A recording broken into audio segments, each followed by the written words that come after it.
Good morning students, myself doctor Sangeeta Kumari. इसके पिछले video में यूजी सेमेस्टर थर्ड के साइकोलॉजी CC7 को मैंने लिया था, सोशल साइकोलॉजी, जिसमें सोशल साइकोलॉजी का यूनिट थर्ड लिया था, इंटरपर्सनल अट्रैक्शन, जिसके बारे में मैंने इसके पहले दो वीडियो में आपको जानकारी दी थी। कि पहला वीडियो में मैंने बताया था कि इंटरपर्सनल अट्रैक्शन यानी अंतर व्यक्ति आकर्षण क्या है। उसके बाद नेक्स्ट वीडियो में मैंने बताया था कि इंटरपर्सनल अट्रैक्शन का दो मुख्य निर्धारक श्रेणियां हैं, जिसमें एक सिचुएशनल था और एक था इंटरपर्सनल डिटर्मिनेंट्स। तो इसके पिछले वीडियो में मैंने इंटरपर्सनल डिटर्मिनेंट्स के बारे में बताया था, जिसमें उसके भी 4 पार्ट हैं, उसके भी 4 भाग हैं, यानी किस कारण से हम लोग एक दूसरे के प्रति आकर्षित होते हैं, इसके बारे में मैंने जानकारी दी थी। जिसमें पहला था शारीरिक आकर्षकता, जिसमें फिजिकल अट्रैक्टिवनेस था, उसके बारे में मैंने आपको बताया था। उसके बाद सेकंड था सिमिलैरिटी। सिमिलैरिटी में भी मेरा हम लोग का 3 था। एक था मनोवृत्ति में समानता यानी एटीट्यूड सिमिलैरिटी, दूसरा था व्यक्तित्व की समानता यानी पर्सनैलिटी सिमिलैरिटी, और तीसरा था व्यवहारगत समानता यानी बिहेवियरल सिमिलैरिटी।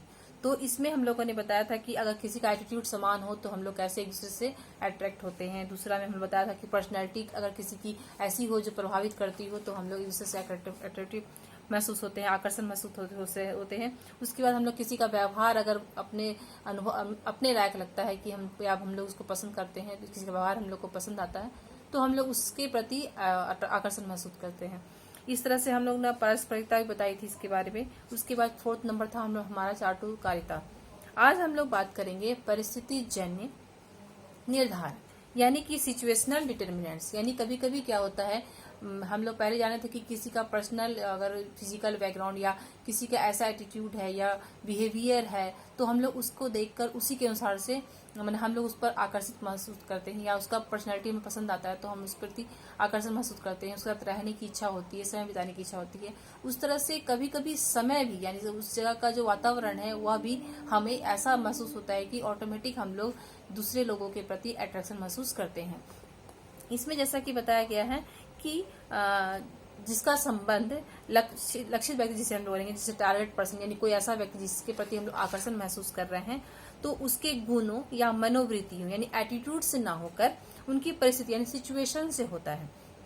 इसमें लक्षित व्यक्ति के साथ अंतःक्रिया की जाती है, यानी कभी कभी ऐसा माहौल उत्पन्न हो जाता है कि हम लोग जो वहां पर उपस्थित लोग हैं उसके प्रति आकर्षण महसूस करने लगते हैं।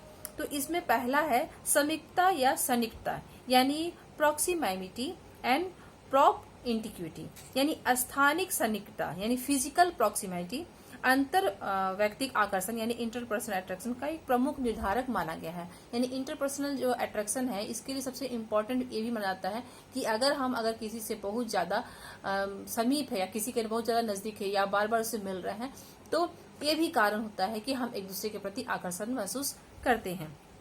जैसे मान लीजिए कि अगर हम लोग देखते हैं कि किसी कार्यालय में अगर साथ साथ कुछ लोग काम कर रहे हैं, वो हुआ, चाहे कक्षा में जब कुछ छात्र एक साथ बैठते हैं तो वो भी सिचुएशन को हम ले सकते हैं। फिर किसी हॉस्टल में या छात्रावास में कुछ लोग साथ में जो स्टूडेंट है साथ में रह रहे हैं, वो भी कारण होता है। तो इसके कारण से क्या होता है कि एक दूसरे के प्रति धनात्मक अभिरुचियां या भावनाएं विकसित हो जाती है, यानी जो दूसरे पसंद करते हैं वो हमें भी अच्छा लगने लगता है। इस पर फेस्टिंगर और स्कैट कटर एंड वैग ने 1970 में अध्ययन किया। इनके अनुसार से अगर मान लीजिए कोई विवाहिता यानी हस्बैंड वाइफ अगर साथ में ज्यादा समय बिता रहे हैं तो ऑटोमेटिक उन लोगों के बीच में ज्यादा प्यार बढ़ जाता है। लेकिन जो लोगों में दूरियां होती है, वे दूर रह रहे हैं एक दूसरे से, तो शायद उन लोगों में उतना अट्रैक्शन नहीं होता है जितना साथ रहने से लोगों के बीच में होता है। यानी एक दूसरे का केयर करना, एक दूसरे की फीलिंग को जानना, एक दूसरे का हर तकलीफ को अपने आंख से देखना, इसके कारण से क्या होता है, उन लोग अपने आंख से जब देखते हैं तो ये लोग एक दूसरे की तकलीफ को अच्छी तरह से जान पाते हैं और इन लोगों में अट्रैक्शन बहुत ज्यादा होता है। अगर थोड़ी सी भी तकलीफ दूसरे को होती है तो दूसरे पहले वाले को भी तकलीफ होती है। लेकिन जब दूरियां जब ज्यादा बढ़ जाती है तो वे एक दूसरे को केयर करते सब कुछ करते हैं लेकिन उतनी निकटता नहीं आ पाती है। ये क्या बोलते हैं फेस्टिंगर एंड स्कैटकटर ने बताया है। इसी तरह से स्थानिक निकटता का प्रभाव अंतर्व्यक्तिक आकर्षण पर बहुत अधिक पड़ता है। यानी अगर मान लीजिए इस पर दीक्षित 1985 ने अध्ययन किया है, उसने ये देखा है कि एक कक्षा पर अगर मान लीजिए कुछ बच्चे एक ही बेंच में अगर 3-4 जन बैठे हैं, उसके आगे ही बैठे हैं, पीछे ही बैठे हैं, अगल बगल बैठे हैं, लेकिन एक ही बेंच में बैठने वाले जो छात्र होंगे उनमें अट्रैक्शन ज्यादा होगा बशर्ते कि पीछे वाले बच्चे में। यानी अगर पीछे वाले बच्चे को अगर बात करना होगा तो पीछे घूमना पड़ेगा, उसमें उसको समय व्यतीत होगी। लेकिन जो अगल बगल रहते हैं वे जस्ट जब भी कुछ बातें होती है या कुछ भी डिस्कशन होता है तो वे फट से एक दूसरे के साथ कर लेते हैं। तो इसमें निकटता बहुत ज्यादा होती है, जिसके कारण इन लोगों में अट्रैक्शन कुछ ज्यादा ही होता है। इससे स्पष्ट होता है कि स्थानिक सन्निकटता एक कारक है जिन्हें अंतर्व्यक्ति यानी इंटरपर्सनल अट्रैक्शन में वृद्धि करता है। इस तरह से कभी कभी क्या होता है कि इसमें ऐसा नहीं भी होता है, यानी इसका भी कारण है कि नहीं भी होता है। कभी कभी देखा गया है कि मान लीजिए आस पड़ोस में कुछ लोग ऐसे रह रहे हैं जैसे जिनका अपना धार्मिक एक माहौल है, यानी उसकी अपनी अपनी रहन सहन ढंग है, रहने का ढंग है, धार्मिक विश्वास है, यानी अगर कोई दूसरे कास्ट के हैं तो इस कारण से क्या होता है उन लोगों का अपना एक अलग बैकग्राउंड होता है, हम लोग का अपना अलग बैकग्राउंड होता है। तो इस कारण से अगल बगल रहकर भी एक दूसरे में उतने क्लोजनेस नहीं आ पाते हैं, क्योंकि अगर मान लीजिए दो जाति धर्म के लोग अगल बगल रह रहे हैं तो उन लोगों का अपना अपना धार्मिक संगठन है, अपना अपना सब चीज उन लोगों का रहने सहने का ढंग है, तरीका अलग है, तो वो लोग साथ में रहते हैं लेकिन उन लोगों में उतनी निकटता नहीं आ पाती है। तो इसके बारे में मनोवैज्ञानिकों ने भी कहा है। और इस तरह से निकटता में यानी कि स्थानिक निकटता से व्यक्तियों में इंटरपर्सनल अट्रैक्शन में वृद्धि कभी कभी नहीं भी होती है, नहीं हो पाती है। इसका कारण है अंतःक्रिया मतलब इंटरेक्शन, यानी पहला वाला हमारा है इंटरेक्शन, सेकंड है अनावरण यानी एक्सपोजर।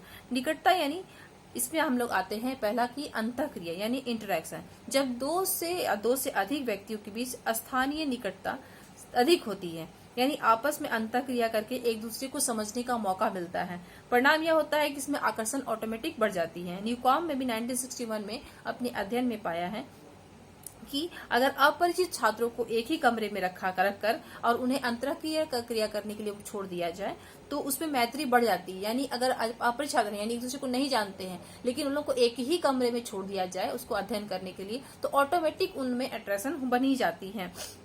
इस तरह से बर्गर 1980 में भी उन्होंने अध्ययन करके पाया है कि परस्पर अंतःक्रिया करने से एक दूसरे के प्रति पसंद की यानी लाइकिंग में इसलिए वृद्धि हो जाती है क्योंकि वे लोग अपनी महानताओं को समझकर अपने आप को एक ही सामाजिक इकाई समझने लगते हैं। जैसे मान लीजिए किसी भी स्कूल में एक ही अलग अलग बच्चों को एक ही क्लास में बैठा दिया जाए और किसी टॉपिक को दे दिया जाए कि इसके बारे में आप लोग डिस्कस कीजिए, तो ऑटोमेटिक उस चीज के बारे में बातचीत करते करते उन लोगों में ऑटोमेटिक अट्रैक्शन आता है और वो लोग सब मिलकर उस टॉपिक से रिलेटेड काम करना शुरू करते हैं और अपने आप को एकजुट मान लेते हैं यानी एकत्रित मान लेते हैं और वो लोग यूनिटी का स्वरूप प्रस्तुत करते हैं और इस तरह से ऑटोमेटिक एक दूसरे के प्रति अट्रैक्शन महसूस करने लग जाते हैं, जबकि पहले वो लोग एक दूसरे को जानते तक नहीं थे।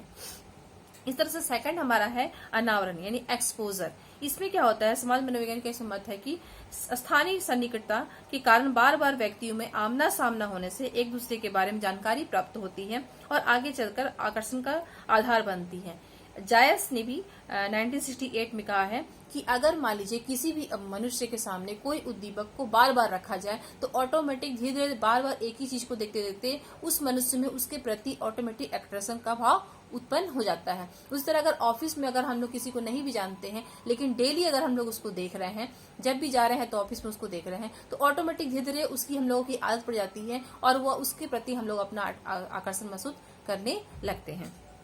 इस तरह से हम लोग आगे बढ़ते हैं। इसमें सेकंड हमारा टॉपिक है संवेग उत्पन्न करने वाली घटनाएं यानी इमोशनल अराइजिंग इवेंट्स। समाज मनोवैज्ञानिक का मत है कि यदि वातावरण की घटनाएं या उद्दीपक ऐसी है जिनसे व्यक्ति में धनात्मक भाव या संवेग उत्पन्न होता है तो व्यक्ति में इंटरपर्सनल अट्रैक्शन उत्पन्न हो जाता है।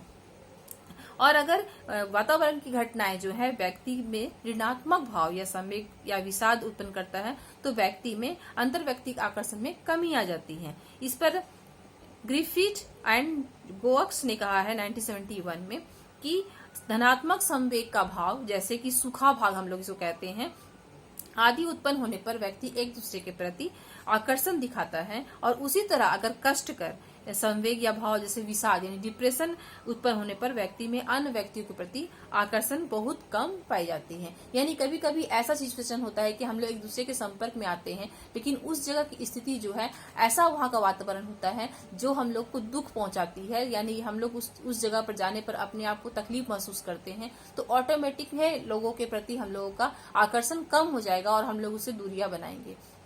इस तरह से स्पष्ट होता है कि इंटरपर्सनल अट्रैक्शन में पर्सनल और सिचुएशनल दोनों डिटर्मिनेंट्स का महत्व है, लेकिन इसमें ज्यादा महत्व है पर्सनल डिटर्मिनेंट्स में।